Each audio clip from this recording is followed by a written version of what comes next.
আমি রান্না করেছি গলদা চিংড়ি ভুনা, আর এটা খেতে খুবই মজা হয়েছে। তো কীভাবে করেছি ঝটপট এই গলদা চিংড়ি ভুনা সেটা আপনার সাথে শেয়ার করছি। হ্যালো ভিউয়ার্স, আসসালামু আলাইকুম, সবাই কেমন আছেন? আশা করি ভালো আছেন। এই তো এখানে একটি কড়াই বসিয়ে দিয়েছি, আমি 5-6 টেবিল চামচ সয়াবিন তেল দিয়ে দিয়েছি। তেলটা গরম হওয়ার পর এখানে আমি আগে থেকেই চিংড়ি মাছগুলো হলুদ লবণ দিয়ে মেখে রেখেছিলাম, এখন দিয়ে দিলাম।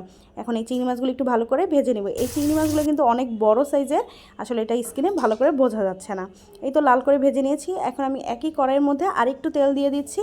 এখন এখানে আমি 2টা বড় সাইজের পেঁয়াজ কুচি দিয়ে দিচ্ছি, তারপর 5-6টা কাঁচামরিচ ফালি দিয়েছি।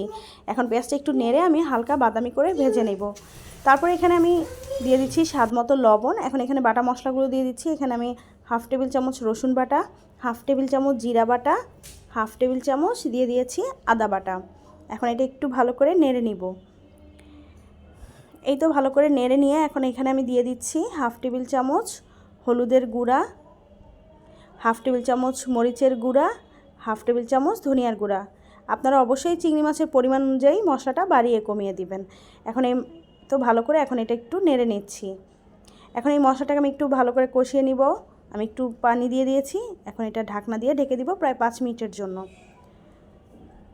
প্রায় 5 মিনিট পর দেখুন মশলাটা খুব ভালো করে কষানো হয়ে গেছে। আমি একটু নেড়ে এখন এখানে সেই ভাজা চিংড়ি মাছগুলো দিয়ে দিচ্ছি। এখন এইখানে আমি এটা ভালো করে নেড়ে নিব, আবার মশলার সাথে নেড়ে নিয়ে আমি এটা আরও 5 মিনিটের জন্য একটু কষিয়ে নিব। আমি ঢাকনা দিয়ে আবার ঢেকে দিলাম। 5 মিনিট পর দেখুন চিংড়ি মাছটা খুব ভালো করে কষানো হয়ে গেছে। এখন আমি এখানে অল্প পরিমাণে পানি দিয়ে দিচ্ছি, আবার ঢাকনা দিয়ে ঢেকে দিলাম।